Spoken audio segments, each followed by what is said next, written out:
So now I am excited to introduce some of the folks that you saw on screen and some of the folks who are behind the camera, starting with Jeffrey G. Chin, who you heard from earlier.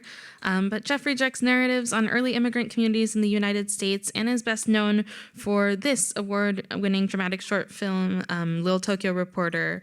He directed heist filmed in India, Mosagau, starring actors Sunil Shetty and Kaja Ajarawal, and also published his first book, which we will also be discussing today, A Rebel's Outcry, which has already won 2 gold medal awards.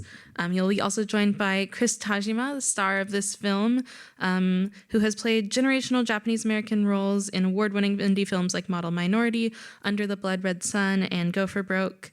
And you can see him next in No No Girl, which just premiered, had its world premiere right here a couple weeks ago, and will be playing, I think, in the Limley here in Los Angeles next week. So definitely make sure you check that out, by director Paul Goodman.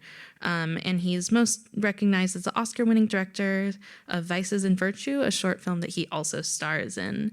And finally, we will also be joined by Keiko Agena, who, as we mentioned, is best known for her series regular role on Prodigal Son, as well as Gilmore Girls, where she played Lane Kim.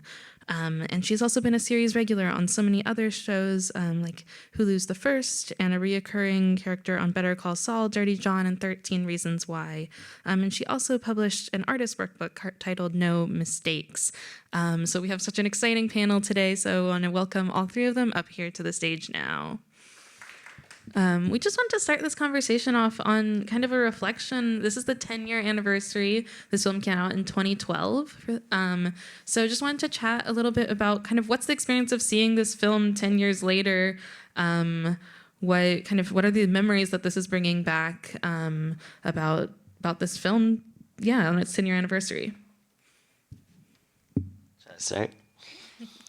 Well, thank you all for coming, and hopefully you guys enjoyed our film. Watching it 10 years later and watching it with a live audience, especially after this pandemic, has been such a huge treat. But I also still get the same jitters I did from the first time we screened the film, so hopefully it's holding up.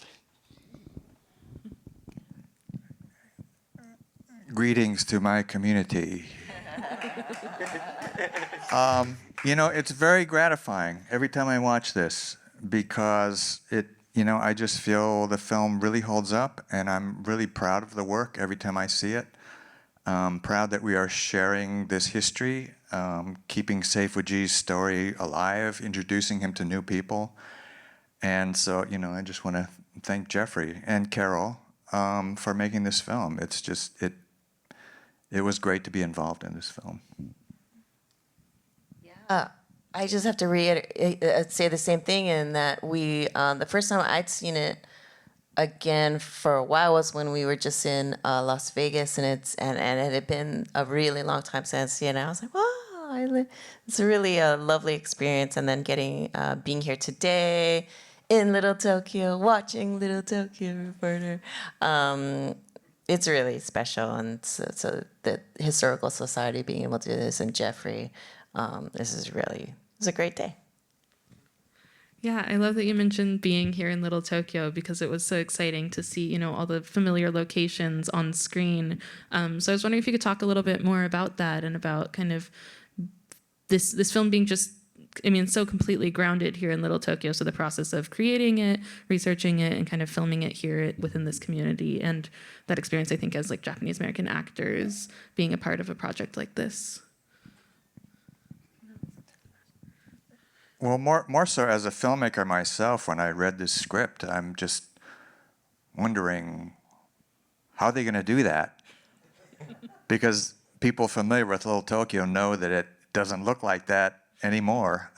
You can find little angles of it maybe, but to do a street scene, to do a Nisei Week parade scene, even the interiors of his office, things like that. But then again, it's movies, and we're in Hollywood, so anything is possible.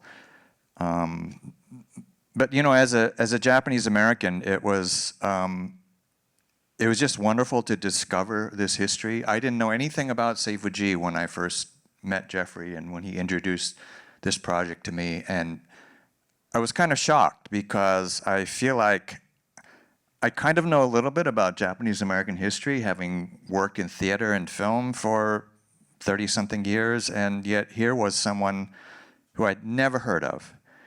And everything I start learning about him it's amazing how much he accomplished. And so, I was just really anxious to dig in, to be a part of it, and it was really exciting. It was a really exciting prospect to just have this opportunity to do this role. Yeah, I'll just talk for a little bit because Jeffrey had so much, just the heart of this project. But yeah, as a Japanese American actress, there aren't a lot of projects that are specifically about Japanese American, more and more Asian American things that are happening as in Hollywood and stuff like that. But yeah, this is a very ambitious script, and it's thrilling to see how problems can be solved with will. And so you can tell us a little bit about how it was all how it all came together and how short the shoot was. Yeah, I think that going into this project, we went in. I mean, this was my first film, so essentially we went into it kind of blind. We were able to shoot this in 8 days. But I think sort of with every step and every struggle, things got better and better because we were able to get the support of the California Civil Liberties Public Education Program grant. Getting Chris on board, of course, was a big help. But then even I was just thinking when we were watching, I was like, all the people in the post-production who helped make this happen. The street parade, we had one of the guys who worked on Hugo by Scorsese who helped do the train station. He flew down, volunteered his time just to supervise us as we were creating the different shots, because that was actually shot in El Pueblo, or is it called? El Pueblo, Old Chinatown near Union Station. And, how we had to replicate this sort of idea of Weller Street. And then even Sony Pictures was so generous, they donated 3 months of post-production team just to make sure that we could have some nice design. And so each step of the way has been a really big blessing and, proving how important this history is to share. As however short the film is, but I feel like it has created a legacy of its own.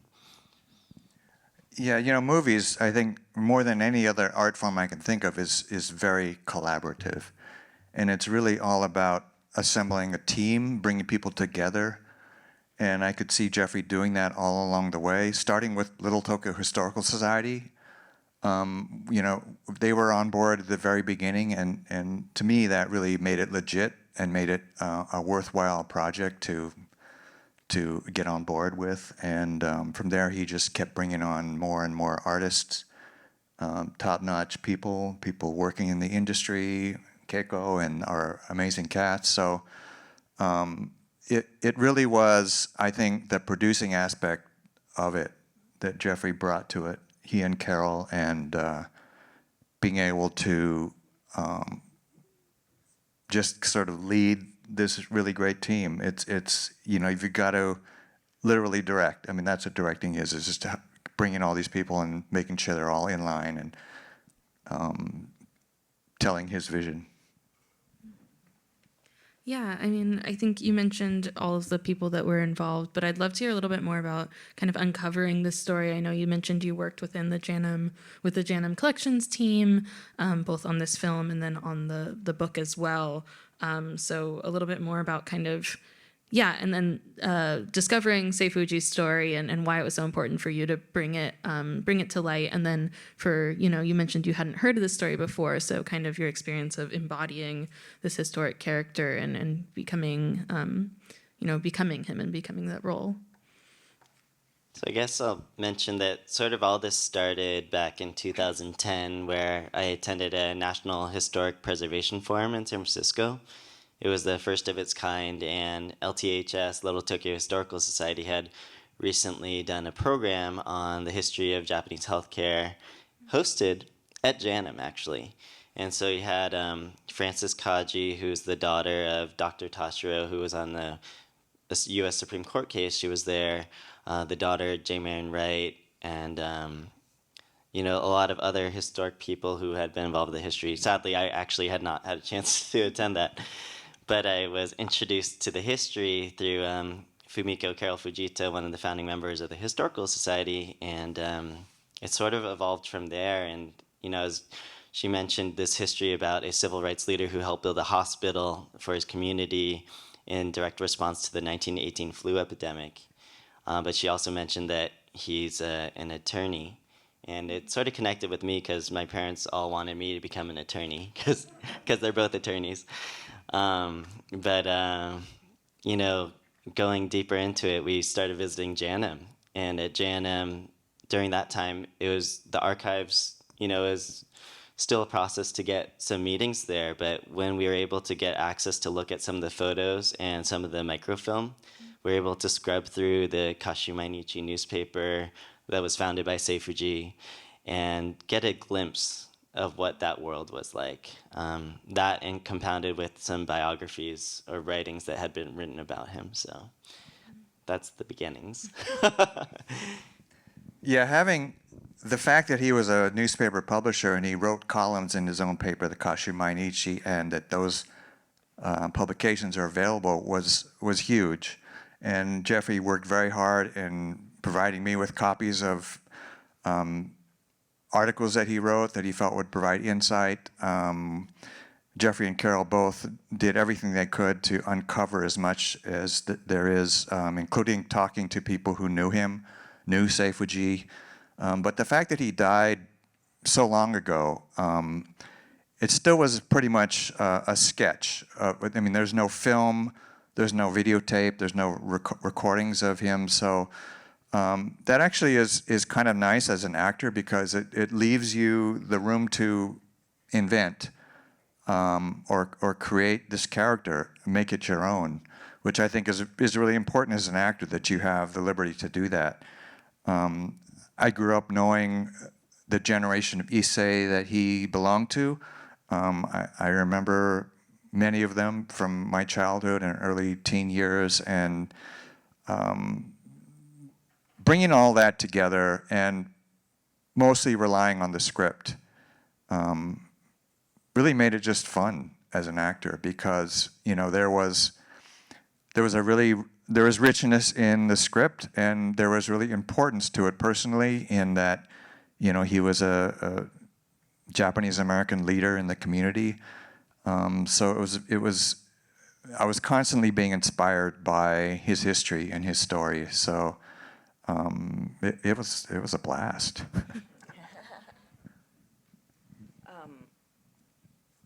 Yeah, I really love the fact that, you know, it was because of a flu epidemic. I feel like we can all relate today.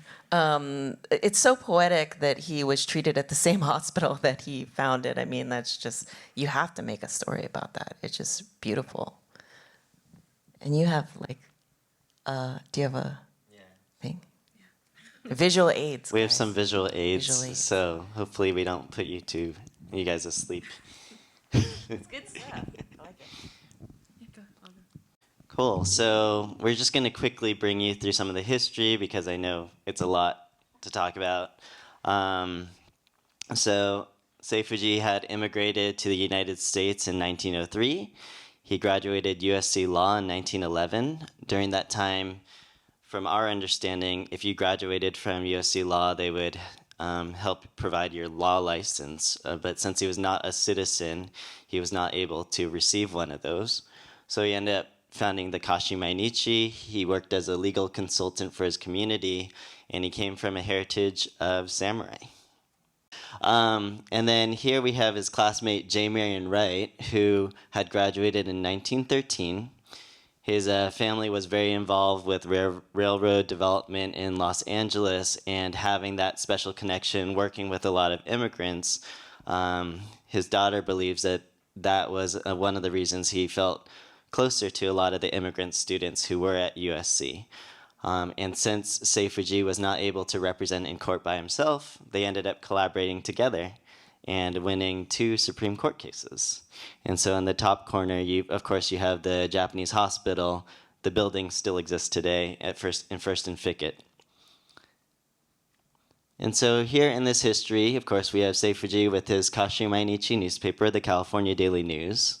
We have the Japanese hospital.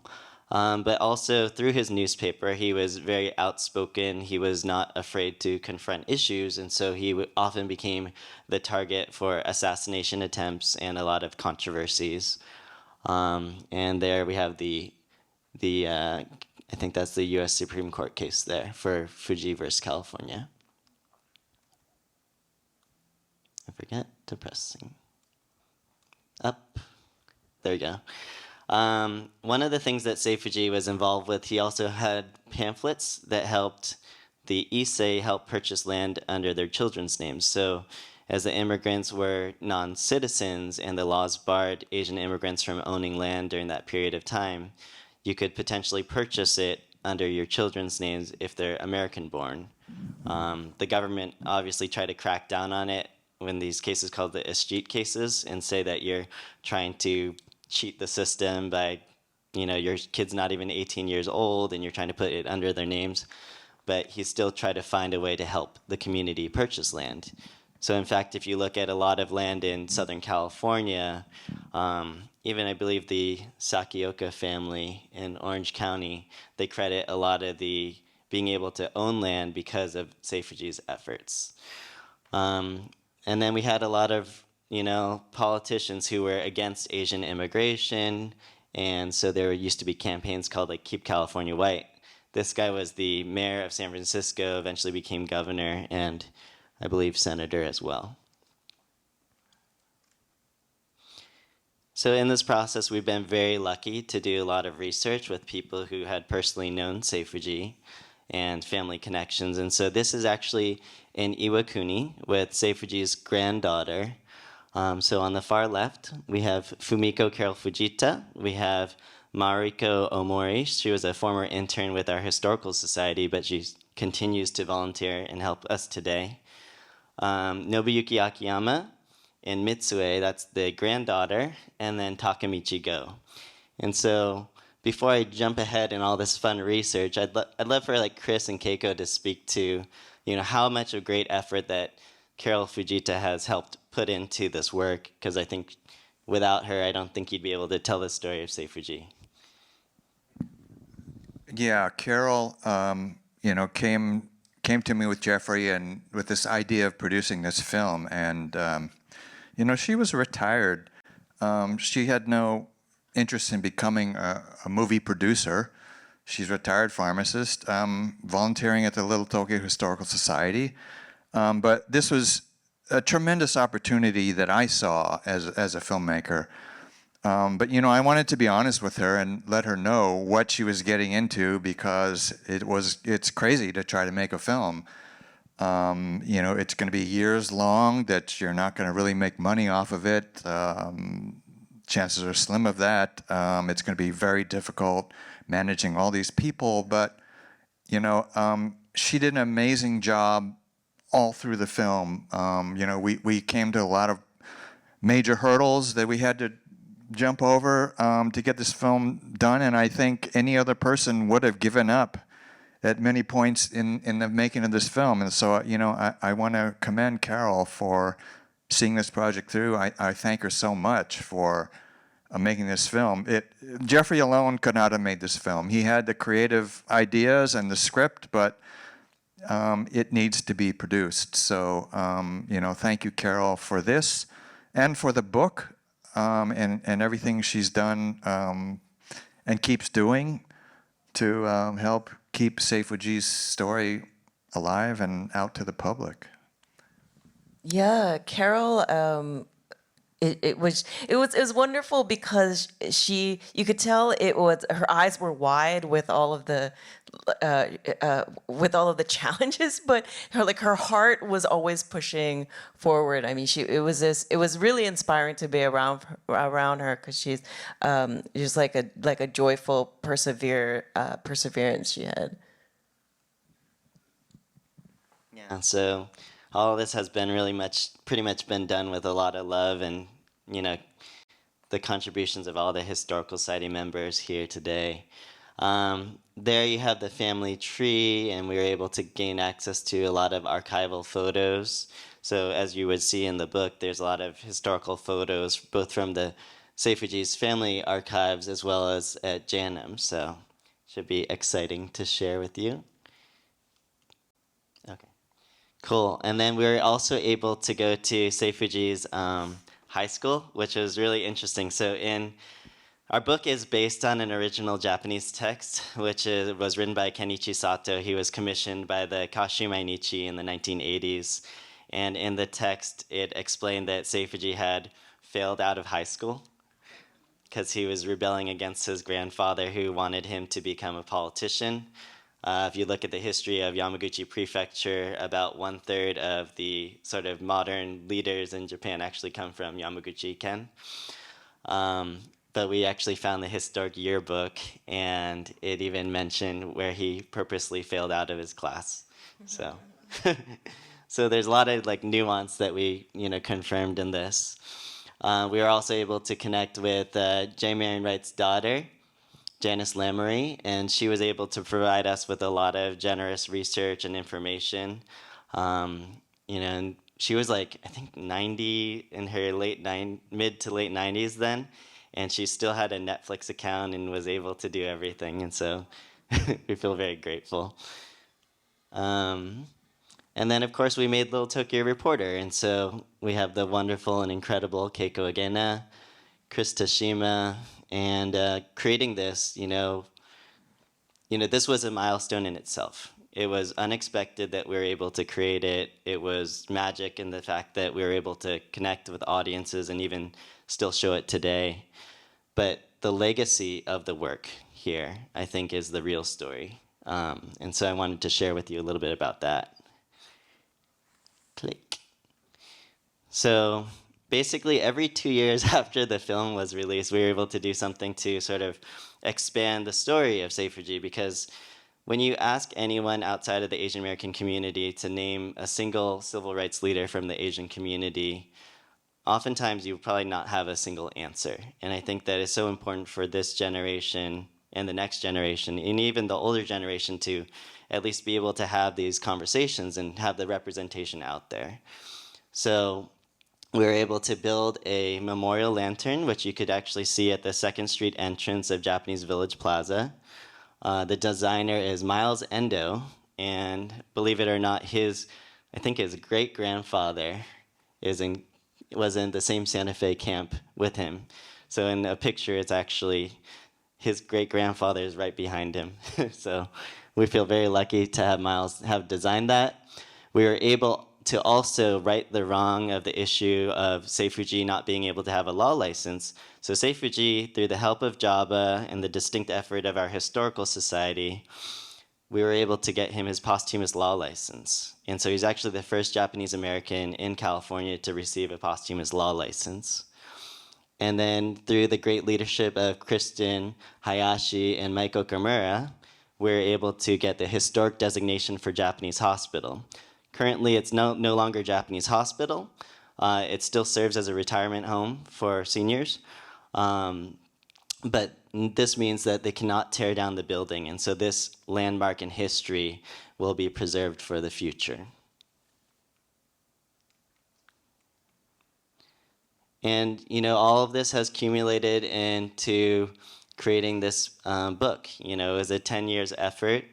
I think from Chris's perspective, even Naomi Hirahara, who helped edit our book, he thought it was pretty crazy to decide to pursue this. I don't know, what were your initial thoughts?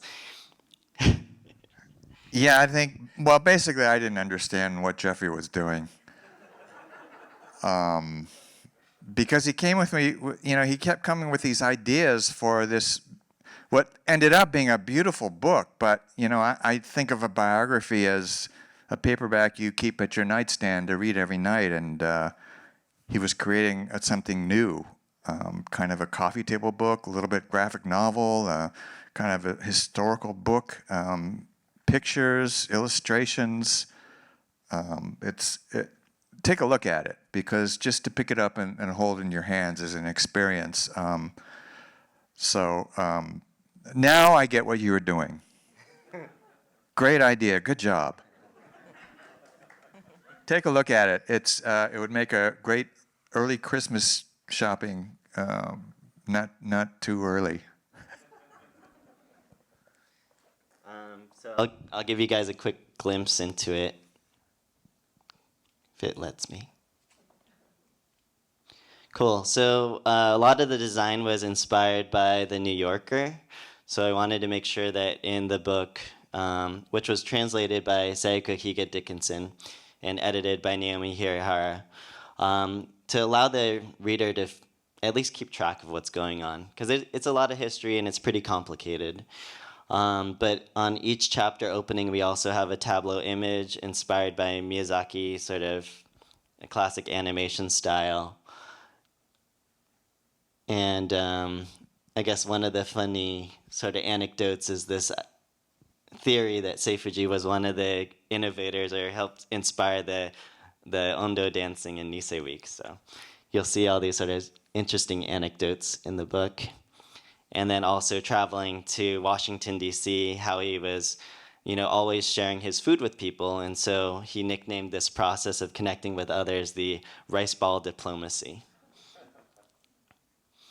Of course, the gambling dens, I was able to connect with the family who, I think is the grandson, he's actually a filmmaker, whose grandfather's restaurant was raided. Keep California White campaign. Obviously, this is slightly dramatized. The signage would be a little smaller, more like paper size. Keep California White campaigns. And, also one of the upcoming projects is a graphic novel, also supported by the California Civil Liberties Public Education Program, which is going to be a fun little graphic novel on Sei Fujii's life. And so we're going through some designs right now.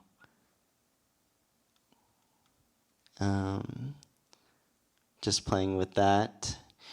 And here's these are not the final designs in any manner, but I just wanted to see if Chris might be able to read this one statement from Sei Fujii. This is a quote when he was being attacked. In those days, I sharply criticized government officers, bankers, or intellectuals in the name of Kashu Mainichi, and relentlessly attacked those who made the fellow Japanese suffer. Because of that, some Japanese held a grudge against me and hated me. Nice. Very good.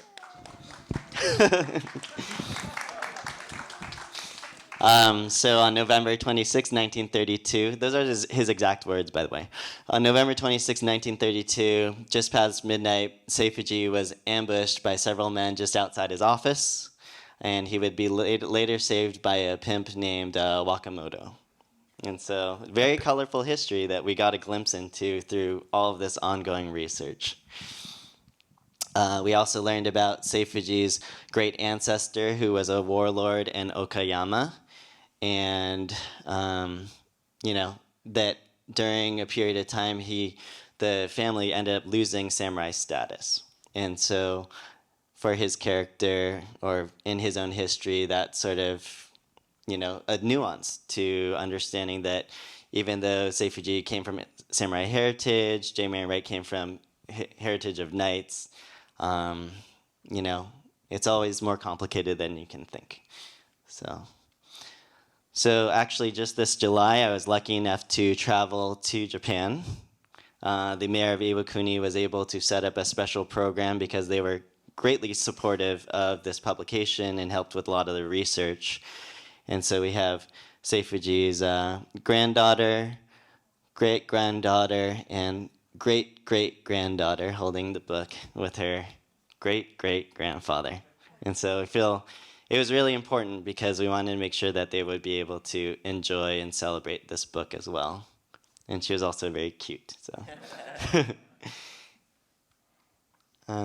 We also presented with the mayor of Iwakuni, And of course, we have the Lil Tokyo Reporter poster, and be it that the Warriors were able to win the championship, he had to wear the hat, so we made sure of that. Talking about a little bit more of the research about the warlord ancestor, I went to Okayama to find some old castle ruins. This is not the exact ruins that was controlled by the family, but this was actually the one that inspired Peach Boy, Momotaro.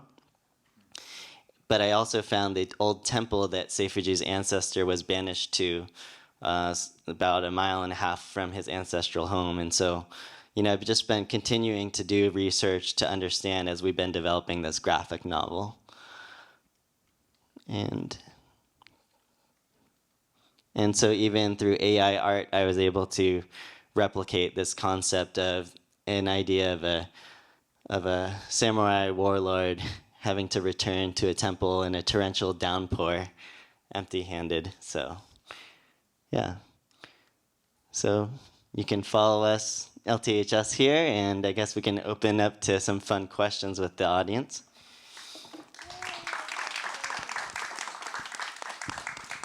I want to start off with just one question first, but just you've kind of alluded to so many challenges with making this project, and just before we were talking, you're talking about having some fun stories of. So I just wondered if you could share a couple of the memories that stand out from this project over the last years, and especially filming the short film. I'll say a few things, and Chris can detail more. I think getting the project off the ground was really difficult because when you're dealing with community donations and grant money, that you have a responsibility to represent a story in a certain way. And so when we're doing research, and me being a young filmmaker at that time, I was like, well, gangsters are cool, gambling's cool. This allusion to Sei Fujii being a busy individual in his personal life, just like Chris Tashima. No, I'm just kidding. It was challenging, and so you have to be accountable for that. And we did have people push back on trying to represent whether it's prostitution or gambling, and we ended up having to delay the production for several months. But I think every time those struggles happened was helpful because it allowed us to do more research and work even harder to make it better. I think because I'm also a filmmaker, as I was being taken along this ride, I could see things that I might have done differently. And it was important to me to let Jeffrey direct this film. I didn't want to jump in and try to take the reins in any way. I think he needed to grow as a filmmaker. And at certain times that felt like it was a risk in terms of the film's kind of riding on whether this works or not in the end. And I could see shortcomings while we were filming. I wasn't quite sure how it would turn out, but I did my best I could in my role as an actor, and then that's it. But I think it's important to understand how much comes together in post-production. Really, the film is built in the editing room. People say that's where the film is made. So much else came into play with the sound and the music, especially. George Shaw, you composed a beautiful score. And so it was really then very exciting to see how much Jeffrey was bringing it together in the end. In post-production and finishing the film, and how it came out in the end, I couldn't have been prouder. So I'm glad that I didn't try to do anything except perform my role as an actor, because Jeffrey is a great director, and I acknowledge that, and he's done many things since then, and will continue to do more. So. That's part of filmmaking, and Jeffrey, good job.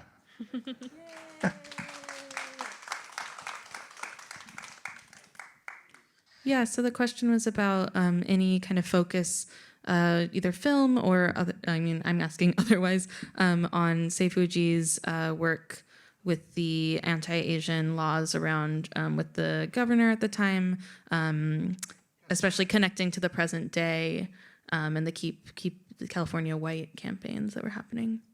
So that's actually a great question, because that's one of the things that I'm trying to highlight in the graphic novel, because it's specifically targeted for young adults to explore that history. I believe Phelan passed away close to the late 20s, and so I believe it was even before I have to check the exact dates, but he was one of many people who were against Sei Fujii. In fact, there was an immigration officer who was involved with a big immigration smuggling ring who tried to deport Sei Fujii. And basically confronting this misuse of power by political figures is something that I'm hoping to explore, definitely. Great. Yeah, so the question was, well, pointing out that the last time you presented in Las Vegas was at the JCL convention, but also, coming, maybe not being from Los Angeles, and not knowing about the newspaper, what was the first point of learning about Sei Fujii, and getting interested? Well, as I mentioned, the first time I heard about the history was with the first National Asian Pacific Islander Historic Preservation Forum, and that was in San Francisco. But I think what really got me into it was this idea of a civil rights leader who was willing to sacrifice his own life for his community. And it reminded me a lot of my family, my grandfather and his cousins who fought to help protect Chinatown, and the sacrifices they had to make. Because, I'm Chinese American, and Sei Fujii is Japanese American, but the idea of looking up to our grandparents and being able to create that image and protect that image, I think what drew me in. I think there's a great follow-up question that we got from Gregory Matsumoto, but asking, how did Fuji-san's life experience impact you personally and why? And so I'd love to hear from all of you kind of his impact on your life and maybe how that influences what you're doing now, your work. Can start.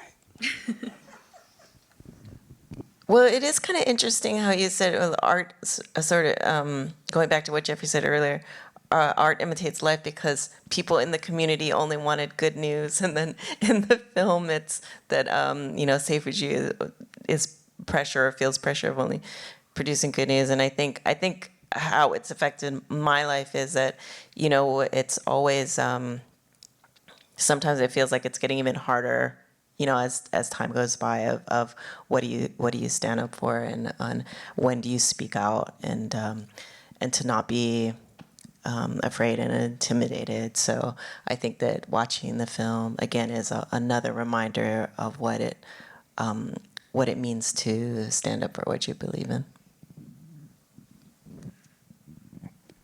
I wouldn't say that anything changed for me. It really kind of just reinforced my belief how important it is for us to create our own stories and share our own history, and making sure that it's part of the collective American history. How much our ancestors participated in the building of this country, and that's not included in the curriculum of most public schools, and learning about this growing up, and just that we need to keep these stories alive and keep this history alive, and keep creating these films and theater, books, anything that shares this history. It's a unique opportunity, I feel like, in film, because it really allows the viewer to kind of relive that in a way that I don't find any other art form. If you really get sucked into the movie, you feel like we're there, and that's a way to really latch on to that experience, to remember it, and to share it. So I guess that's part of the reason why I make movies, why I want to make movies. So just having been able to be a part of telling his story, is just reinforcing that. I think that doing all these projects related to Sei Fujii has helped prove to me how much power we have to actually start telling our stories of the pioneers in our communities. Because, like, I grew up in Marin where there was not too much Asian representation. You mentioned the whole anti-Asian hate and all those issues, and I don't want Asian. Yeah, it's pretty bad, but I don't want Asian American history to be a fad or just to be this idea that people talk about when it's convenient. I don't want our stories to be invisible, and I want people to be able to join in on the conversation. When we talk about civil rights, there's been Asian people all the way from the beginning, fighting for equal rights for all the communities. The hospital ended up serving, all the minority groups, when they needed a place to go to. And so that's what's felt very empowering about this process, that people will listen to our stories, and we just have to keep on pushing to try to tell them. But we're almost at time, actually, already. I think we could be discussing this for a long time. But yeah, I know you talked already about what's next, but I would love to hear kind of from all of you. I know you're working on some exciting projects.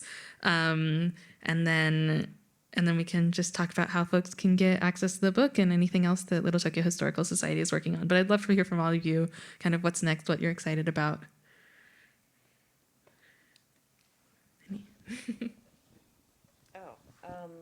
I will be on Fantasy Island. I actually will be on Fantasy Island. I was in Puerto Rico. I'm trying to think of like what's coming up.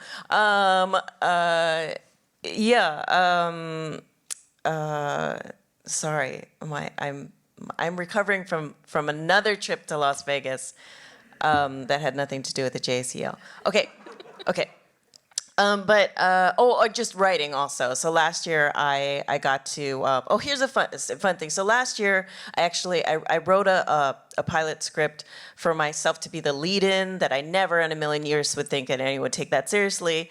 And the fun thing for me, and this is how different it is personally than life was, like, if we're doing a retrospective of 10 years of when this was, I actually sold that pitch. We didn't end up making a pilot, but I sold that pitch to Universal and NBC in the room with me as the lead, and nobody tried to talk me out of it, which is phenomenal. Like the change in mindset of that happened last year has affected me too. It's a different world. The opportunities are changing for Asian Americans, and it's exciting.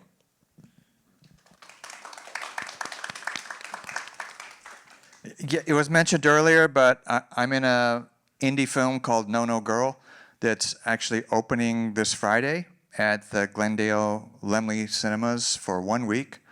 So I hope you'll try to go see that. I'm really proud of that piece of work. It's a feature film made by Paul Goodman, who a year and a half ago was in the news because he was seeking a bone marrow donor.